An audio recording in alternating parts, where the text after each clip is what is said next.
পাট, সোনালী আঁশ। পাট বাংলাদেশের প্রধান অর্থকরী ফসল।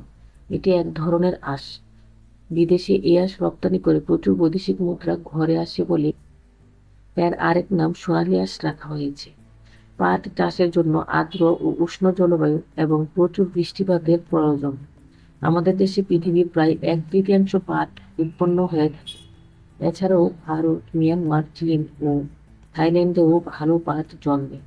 পাট চাষের জন্য প্রথমে জমিতে উত্তম রূপে চাষ দিতে হয়, তারপর বীজ বপন করতে হয়। 2-3 মাস পরে পাটের গাছগুলো কেটে পানিতে ডুবিয়ে রাখতে হয়। দিন 15 পর পাটের গাছ পচে উঠলে পানি থেকে তুলে পাটকাঠি থেকে আঁশগুলো পৃথক করে পানিতে ধুয়ে রোদে শুকিয়ে বেঁচে দিতে হয়।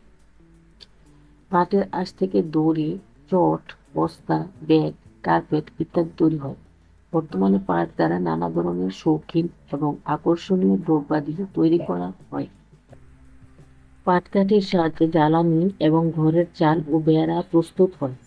পাট চাষিরা যাতে পাট চাষে অধিক আগ্রহী হতে পারে সেজন্য সরকারকে কৃষকদের পাটের ন্যায্য মূল্য নিশ্চিত করতে হবে। Subscribe please. Thanks for watching.